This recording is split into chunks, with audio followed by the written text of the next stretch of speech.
In days gone by, every sound had its meaning and application. When the smith's hammer resounded, it cried, "Strike away, strike away." When the carpenter's plane grated, it said, "Here goes, here goes." If the mill wheel began to clack, it said, "Help, Lord God, help, Lord God." And if the miller was a cheat and happened to leave the mill, it spoke High German, and first asked slowly, "Who is there? Who is there?" And then answered quickly, "The miller! The miller!" And at last, quite in a hurry, "He steals bravely! He steals bravely! 3 pecks in a bushel!" At this time the birds also had their own language, which everyone understood.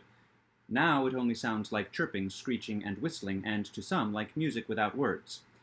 It came into the birds' minds, however, that they would no longer be without a ruler, and would choose one of themselves to be their king. One alone among them, the green plover, was opposed to this. He had lived free and would die free, and anxiously flying hither and thither, he cried, "Where shall I go? Where shall I go?" He retired into a solitary and unfrequented marsh, and showed himself no more among his fellows.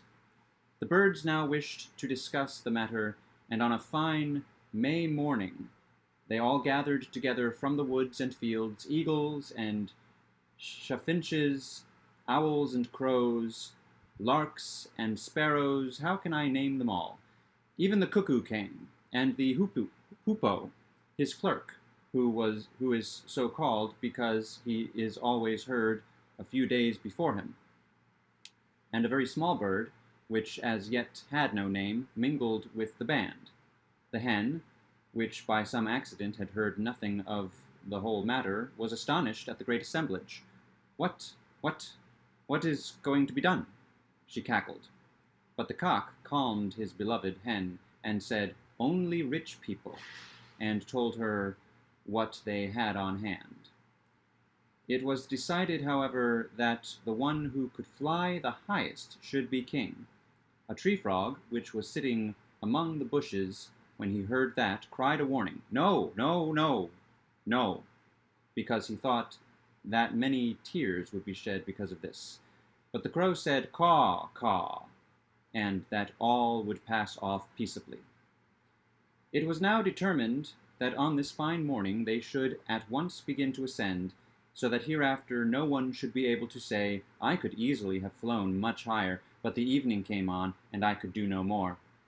On a given signal, therefore, the whole troop rose up in the air, the dust ascended from the land, and there was tremendous fluttering and whirring and beating of wings, and it looked as if a black cloud was rising up. The little birds were, however, soon left behind. They could go no farther, and fell back to the ground. The larger birds held out longer, but none could equal the eagle, who mounted so high that he could have picked the eyes out of the sun. When he saw that the others could not get up to him, he thought, "Why should I fly still higher? I am the king." And he began to let himself down again. The birds beneath him at once cried, "You must be our king. No one has flown so high." "Except me," screamed the little fellow without a name, who had crept into the breast feathers of the eagle, and as he was not at all tired, he rose up and mounted so high that he reached heaven itself. When, however, he had gone as far as this, he folded his wings together and called down with clear and penetrating voice, "I am king! I am king!" "You, our king!" cried the birds angrily. "You have compassed it by trick and cunning." So they made another condition. He should be king who could go down lowest in the ground. How the goose did flap about with its broad chest when it was once more on the land. How quickly the cock scratched a hole. The duck came off the worst of all, for she leapt into a ditch, but sprained her legs and waddled away to a neighboring pond, crying, "Cheating! Cheating!" The little bird without a name, however, sought out a mouse hole, slipped down into it, and cried out of it with its small voice, "I am king! I am king!" "You are king," cried the birds still more angrily. "Do you think your cunning shall prevail?" They determined to keep him a prisoner in the hole and starve him out. The owl was placed as sentinel in front of it, and was not to let the rascal out if she had any value for her life.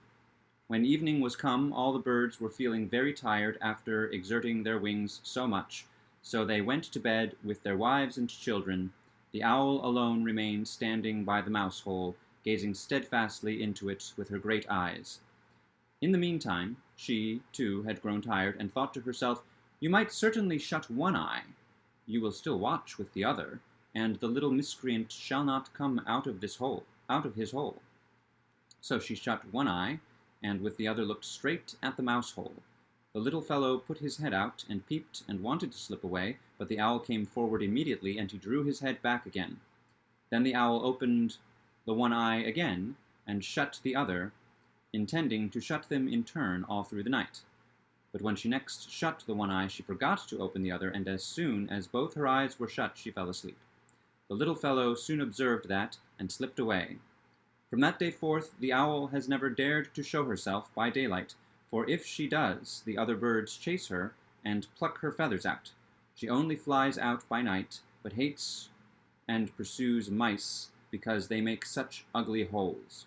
The little bird, too, is very unwilling to let himself be seen, because he is afraid it will cost him his life if he is caught. He steals about in the hedges, and when he is quite safe, he sometimes cries, "I am king," and for this reason the other birds call him in mockery, "King of the hedges." No one, however, was so happy as the lark at not having to obey the little king. As soon as the sun appears, she ascends high in the air and cries, "Ah, how beautiful that is! Beautiful that is! Beautiful! Beautiful! Ah, how beautiful that is!"